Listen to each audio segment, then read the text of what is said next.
आज social media पर scroll करते हुए आपने इन संत को जरूर देखा होगा। पीला वस्त्र, माथे पर विशेष तिलक, आंखों में एक अलग ही तेज और बातें इतनी सीधी सपाट कि सीधे दिल में उतर जाएं। जी हाँ, हम बात कर रहे हैं वृंदावन के पूज्य संत स्वामी प्रेमानंद जी महाराज की। आज हजारों युवा जो शायद धर्म से दूर हो रहे थे, वो सिर्फ इनको सुनने के लिए वृंदावन खींचे चले आ रहे हैं। बड़े बड़े सेलिब्रिटीज, क्रिकेटर और नेता उनके चरणों में बैठकर मार्गदर्शन लेते हैं।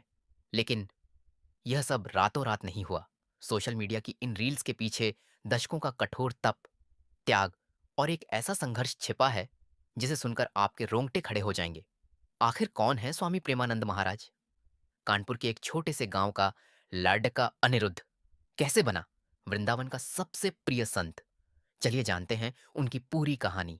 स्वामी प्रेमानंद जी का जन्म उत्तर प्रदेश के कानपुर जिले के सरसौल ब्लॉक के एक बहुत ही साधारण गांव में हुआ था। उनका बचपन का नाम था अनिरुद्ध कुमार पांडेय।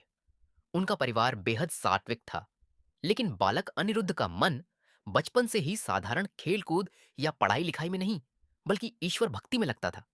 उनके भीतर वैराग्य का बीज बहुत छोटी उम्र में ही आ गया था और मात्र 13 वर्ष की कोमल आयु में, जब बच्चे अपने माता पिता के बिना एक दिन नहीं रह सकते, अनिरुद्ध ने कठोर निर्णय लिया। एक रात उन्होंने अपना घर त्याग दिया और सत्य की खोज में निकल पड़े। घर छोड़ने के बाद उनकी यात्रा उन्हें काशी ले गई। यहां वे स्वामी आनंद श्रम के नाम से जाने गए। गंगा के तट पर उन्होंने घोर तपस्या की। दिन में केवल एक बार भिक्षा मांगते और पूरा समय ध्यान में बिताते। लेकिन नियति उन्हें कहीं और बुला रही थी। जब वे पहली बार वृंदावन आए तो यहाँ की मिट्टी और हवा ने उन्हें ऐसा मोहित किया कि उन्होंने कसम खा ली कि अब प्राण भी निकल जाएं तो भी वृंदावन नहीं छोड़ेंगे।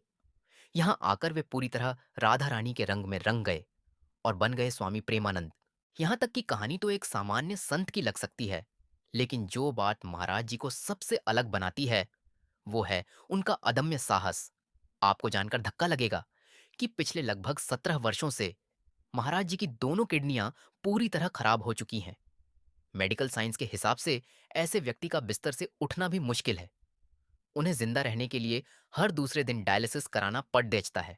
लेकिन इन सब के बावजूद रात के 2 बजे, जी हाँ, रात के 2 बजे डायलिसिस के तुरंत बाद वे वृंदावन की परिक्रमा के लिए निकलते हैं। सर्दी हो या गर्मी, यह नियम कभी नहीं टूटता। वे कहते हैं, शरीर नश्वर है, इसे तो जाना ही है, लेकिन जब तक श्वास है इसे राधा नाम में लगा दो। वे आज के युवाओं को उनकी ही भाषा में समझाते हैं कि पाप छोड़ो और सही रास्ते पर चलो। वे वृंदावन के वो सूरज हैं जो खुद जलकर लाखों लोगों को रोशनी दे रहे हैं। आपको स्वामी जी की कौन सी बात सबसे ज्यादा पसंद है? कमेंट में जरूर बताएं। और अगर ये वीडियो पसंद आया हो तो इसे शेयर जरूर करें। राधे राधे।